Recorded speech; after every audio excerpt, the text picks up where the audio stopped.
So rumors have been flying for quite a while that there are plans to reboot American Psycho with a female lead in the Patrick Bateman role. It's going to be a gender-swapped Patricia Bateman, I suppose. And they already did that a while back. Mila Kunis starred in a gender-swapped American Psycho, which flopped. I think it was a straight-to-DVD movie, and it was widely hated for good reason. Those types of movies were always straight to DVD films. You know, streaming kind of made people too big for their britches, as the kids would say. But according to a rumor published in The Sun over the weekend, Margot Robbie. Rumor. It is alleged. Margot Robbie is being eyed to play this female lead in the upcoming Luca Guadagnino American Psycho remake. They say in this article, Margot Robbie is lined up to take the leading role. She's understood to be in advanced discussions about stepping into Christian Bale's shoes as a part-time serial killer, Patrick Bateman. So this was the source. If you're using The Sun as a source, I know. Just like LOL.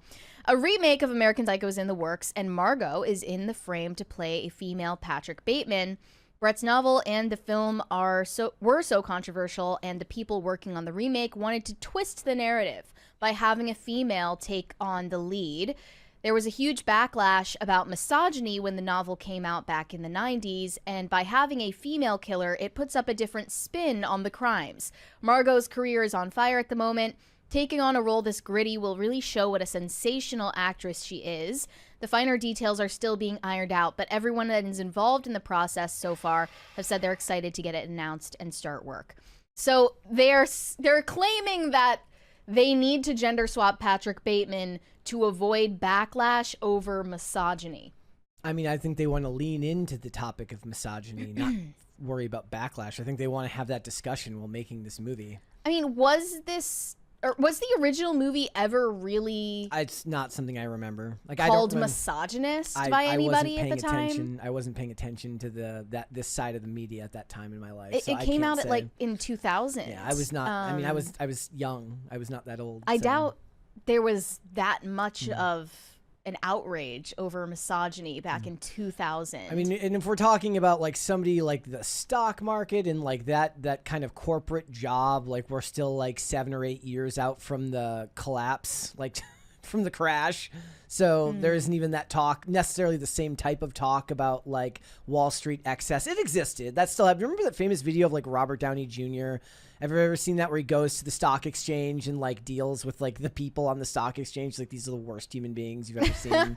And Robert Downey Jr. at that time wasn't exactly known as like a saint. He was, before he cleaned his life up, or at least right around that time.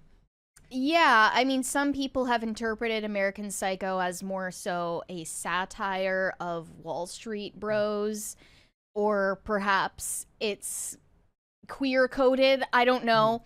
I don't agree with those interpretations. I thought when I watched it, it was more so a satire of yuppie culture, and it was leaning into how inhumanly performative and status-seeking his social circle is, that they're so self-obsessed that they cannot notice what's in front of their very eyes. If you want to think about like the death of like shared culture and the death of shared pop culture, a la Matt Walsh's tweet from, was it like a week ago now? This movie will have none of the mimetic. And again, I don't think that this is going to happen. We've got an article that seems to state that this is not going to happen. I think that these sites just like to, grab clicks in whatever way they can.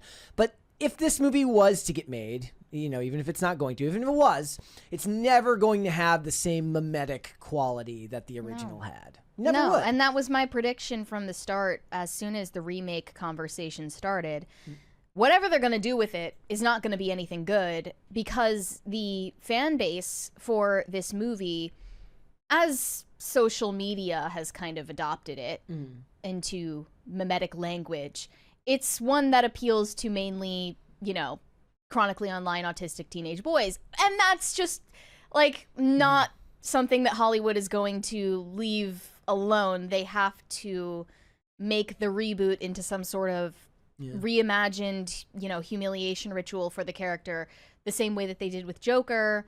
Well, it's never going to, and Blade Runner as well. Even if it was the most cleverly made movie, it's never going to lean in. Like, women aren't going to like it the way that men like the original. No, it's never going to happen. Someone pointed out that Margot Robbie is becoming the queen of being cast in movies that destroy the entire point of the original work. I don't know what they mean in reference to American Psycho, but I believe that's more so about her role in the Wuthering Heights adaptation that is widely hated at the moment. However, we do have a proof of concept for Margot Robbie in this role from back in 2016. She made a beauty routine video for Vogue at the time called Margot Robbie's Beauty Routine is Psychotically Perfect. And here is a clip from it. Yeah, you got to turn on the sound here. All right. There is an idea of Margot Robbie. We're likely going to get copyrighted because the music is probably something that's some kind of abstraction. But there is no real me. Could you ever talk about could you ever talk about yourself in this self-serious of a manner? Well, that's the point. It's the script from the movie. An entity, something illusory. And though I can hide my cold gaze and you can shake my hand and feel flesh gripping yours, and maybe you can even sense our lifestyles are probably... I didn't even clock her accent until, like, right there. Well, she shifted it on purpose comparable. For dramatic effect. I simply am not there. Okay. So that was just to promote her Vogue cover back in the day. But, I mean, you know... That's cute for a spoof that's 2 minutes long, not for a movie that's 2 hours long and going to theaters. That's kind of what Hollywood does now, right? It's the same concept of spin-offs where they take it's like taking passages from J.R.R. Tolkien and being like, let's make a whole 5 seasons of a TV show out of this one passage, or it's taking side characters that don't really need further explanation and then trying to explain how they got where they were, not understanding that character's only real importance to the story is that they bolster the main characters that have already drawn people in. That does not make them strong enough on their own to... It's like if they made like a Dobby movie. Yeah. Right? Yeah, I mean, that would be hilarious. Like, I'm surprised they haven't made a Dobby anime. In fact, if J.K. Rowling didn't own the rights to the characters, I'm sure there would have been... Oh, yeah. Just like they made, what was it, like the Lord of the Rings animated movie last Christmas. I'm sure there would have been like a Dobby the House Elf Christmas special. So Deadline has now debunked the rumor of the gender-swapped Patrick Bateman. I think I trust Deadline more than The Sun. Just a little bit. We're told by sources close to the project that Luca Guadagnino's American Psycho reinterpretation will not be gender-swapped. A report emerged out of the UK tabloids that the lead role of Patrick Bateman would be gender-swapped with Margot Robbie for the role. Cue minor online frenzy. We're told that's a non-starter, however. So... there are other rumors about Austin Butler getting the role or Jacob Elordi. I just don't want them to do it. Like, I know it's already too late, but they're gonna ruin it and not even retain the people who like the original. And maybe then we can have a is Patricia Bateman mid conversation. Right. But you're correct that women would not be interested in a gender-swapped American Psycho, even if it were real. However, I can present you with exactly what that is. It's Jennifer's Body, starring Megan Fox. That really was, for all intents and purposes, a gender-swapped American Psycho movie that didn't require them to recycle the IP at all. And it was, by the time it became a cult classic, a classic amongst a female audience. Because they didn't try to ruin, a boy thing. Not that American Psycho is exclusively liked by men, but majority. Yes, the exception does not prove does not disprove the rule. Right, especially if we're talking about Gen Z. Yeah, and it's going to be hard for anything that's become this mimetic to then be reintroduced to audiences, because it's like whenever one of my favorite things is every so often I'll see somebody post like found the Pikachu meme while they're watching Pokemon. The surprised Pikachu face, they're watching it. It's like when something becomes that mimetic on the movie level, it's very hard for people to see past that once it gets there. Though, funnily enough, last night I posted on on Instagram. I was watching season 4 of Person of Interest, and I had no idea that the famous meme template of the 3 people holding guns to the back of each other's head in the church pew, and then the guy in the top pew of the church is then pointing a sniper rifle down at all 3 of them. I had no idea it came from that show. None. From Person of Interest, my favorite show of all time, and I had no idea that's where that meme That's template crazy. came.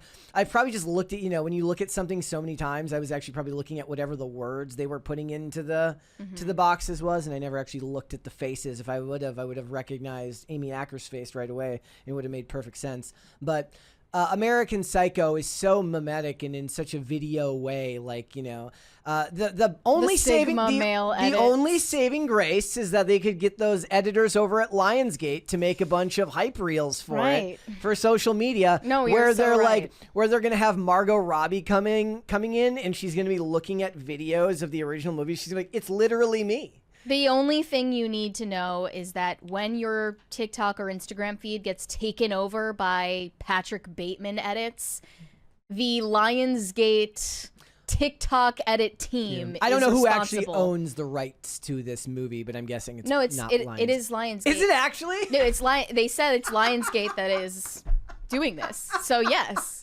you literally are going to have your feeds taken over by Patrick Bateman memes for at least a few months before the release of this movie. It will have none of the charm because it will have none of the authenticity of whatever mildly autistic person was making those hype reels. Well, unless before. they're, staying true to form and hiring those autistic people. Even then, to make the edits. just the nature of being hired to do it makes it less authentic. I suppose so, yeah. Just the nature of somebody not being up at 3 a.m. Yeah. Drinking energy drinks and Mountain Dew, making Patrick Bateman hype reels makes it less real. I will just bemoan the fact that Jennifer's Body 2 is in the works. Really? Yeah, this is from Discussing Film. Karen Kusama reveals a script for Jennifer's Body 2 is now in the works.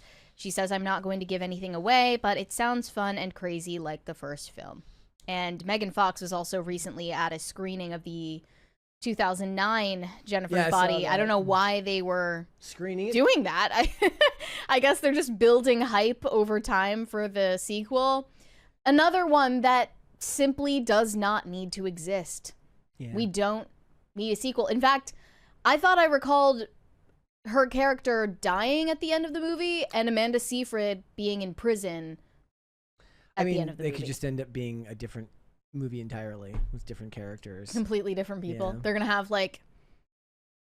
have Madison Beer playing they did the new Jennifer. Like they did I Know What You Did Last Summer, and then they did I Still Know What You Did Last Summer, and then they did I'll Always Know What You Did Last Summer, which doesn't make any sense because it wasn't last summer, but what's the point anymore? Yeah. You know? Yep, it's going to keep happening. Their wheels. And for this franchise specifically, it's got even less of a chance of being successful unless something really unique is done to the script. They'd have to really, really sell it well. Are they going to set it in modern day? Like, I would prefer not. How would that work? I would prefer that they didn't.